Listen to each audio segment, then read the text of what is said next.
Rain hammers a command tent at the edge of the known world. Inside, a young king sits alone, staring at nothing.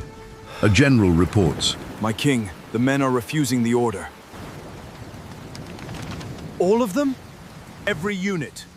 They won't cross the river. They won't go any further. I have never once asked them to stop.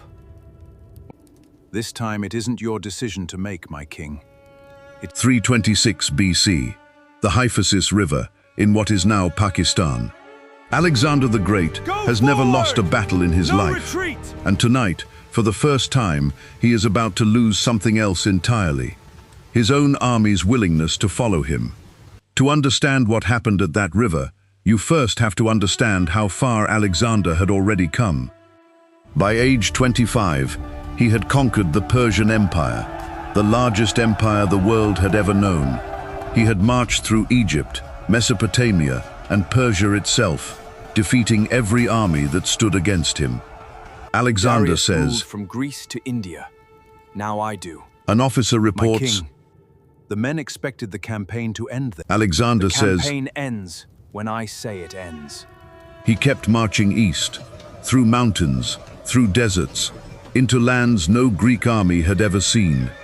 For 8 straight years, his soldiers had followed him further from home than any of them had ever imagined traveling.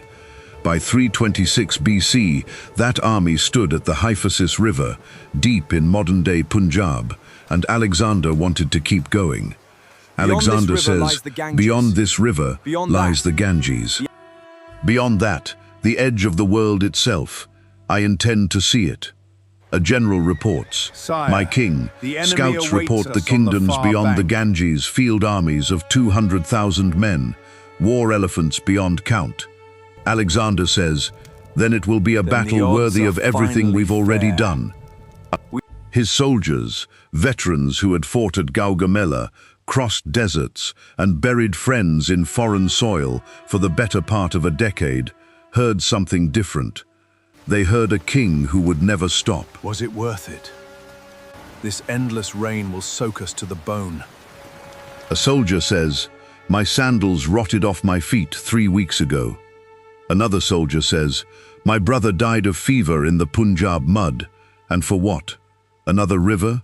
Another army twice the size of the last one. A veteran officer says, we followed him to the edge of the world already.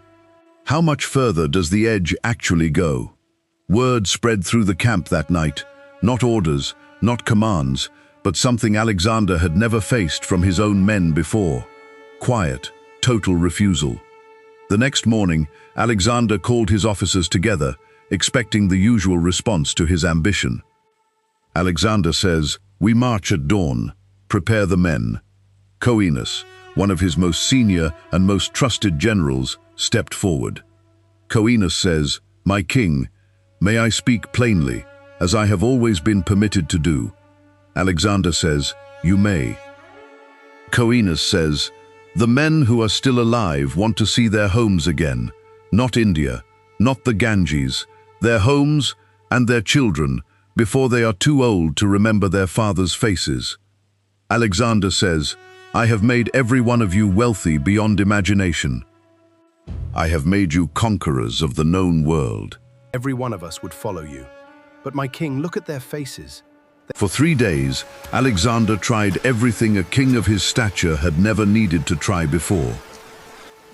I will go on with volunteers alone if I must. Not one soldier volunteered. Alexander says Then I will go on alone.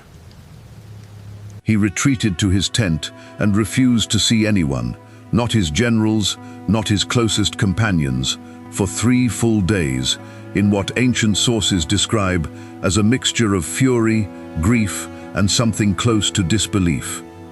My king, the army waits outside. They are worried. Alexander Let them wait. says, I have given my life to bringing them further than any. on the 4th day, Alexander emerged. And here is the detail almost nobody tells you about what happened next. He didn't force the issue.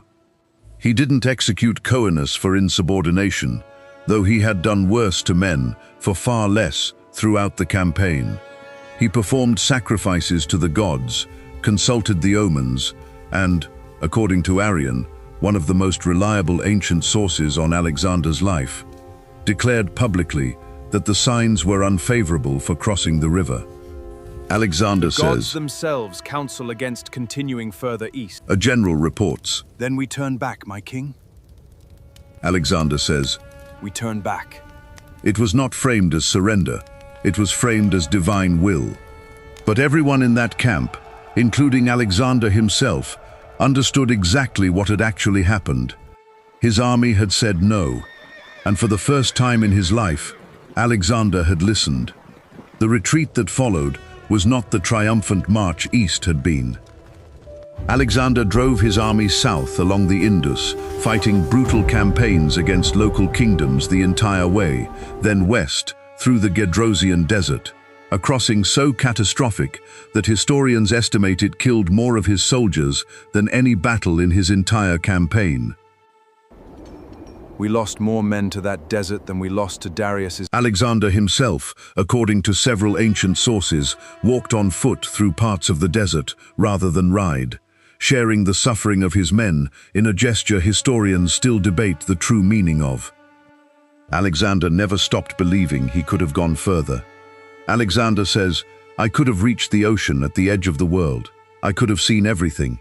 He died in Babylon less than 3 years later, still planning new campaigns, into Arabia, into Carthage, into lands he would never live to see. He was 32 years old. Here is what almost nobody discusses about that night at the Hyphasis River. It wasn't a defeat on any battlefield. Alexander never lost a single military engagement in his entire life, a record almost no conqueror in history can claim. But at that river, something else happened. Something arguably rarer than any military victory. An army that had followed one man to the literal edge of the known world finally told him the truth he didn't want to hear. And the greatest conqueror in ancient history, the man who had never once retreated from an enemy, retreated from his own soldiers instead. The empire Alexander built didn't survive his death. Within years of his passing, his generals tore it apart into rival kingdoms, fighting each other for decades over the pieces of what he had conquered. But the mutiny at the Hyphasis remains one of the strangest moments in his entire story. The one time the man who conquered the known world discovered there was a limit he could not simply march through. Not a river, not an army of 200,000 men, his own soldiers finally saying they had given enough. If you want to understand what happened to Alexander's empire after his death, the wars between his own generals that reshaped the ancient world for the next 300 years, that story is already waiting for you. Subscribe. Because the fall of Alexander's empire is even bloodier than its rise.